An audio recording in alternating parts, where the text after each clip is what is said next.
उद्धव ठाकरे हताश, निराश आणि भ्रमिष्ट झालेले आहेत. मुळामध्ये 2019ला महाराष्ट्राच्या जनतेचा जनादेश नाकारत ते काँग्रेस राष्ट्रवादीबरोबर का गेले? तर ते म्हणाले की मला मुख्यमंत्री पदाचं आश्वासन दिलं होतं आणि आता म्हणतायत की आदित्य ठाकरेंना ग्रूम करणार होते. म्हणजे 1.5-2 वर्ष किमान देवेंद्र फडणवीसच मुख्यमंत्री राहणार होते ते आता मान्य करतायत आणि त्याच्यामुळे ते तद्दन खोटं बोलतायत. 2019ला ते काय बोलले? मला मुख्यमंत्री होण्याचा मोह नव्हता, मला शिवसैनिकाला मुख्यमंत्री करायचं होतं.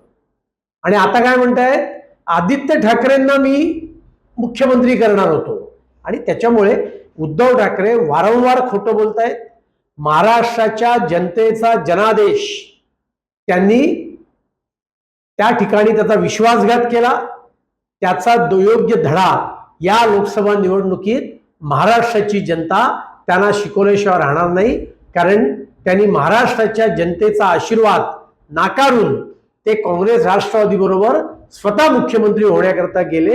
हे महाराष्ट्राची जनता विसरणार नाही. ये वाला लेते हैं। Inverter AC. आप गैम्बलर हो ना?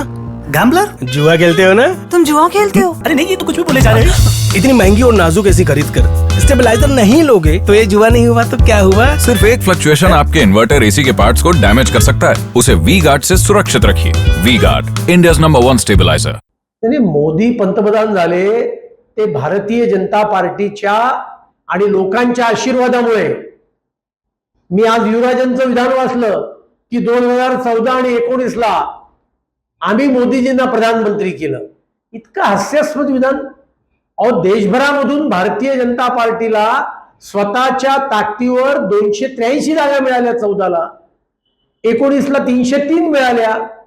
आणि त्याच्यामुळे नरेंद्र मोदीजी या देशाचे पंतप्रधान झाले ते नरेंद्र मोदीजींच्या कामामुळे आणि भारतीय जनता पार्टीच्या कार्यकर्त्यांच्या मेहनतीमुळे आणि या देशाच्या आशीर्वादामुळे. 2014ला ते विधानसभा समोरासमोर लढले तेव्हा त्यांना कुठे मिळाला जनादेश? आणि त्याच्यामुळे लोक मोदीजींच्या पाठीशी आहेत, भारतीय जनता पार्टीच्या पाठीशी आहेत. हे उद्धव ठाकरेंनी लक्षात ठेवा. हे उद्धव ठाकरेंनी म्हणावं म्हणजे याच्यासारखा मोठा विनोद नाही.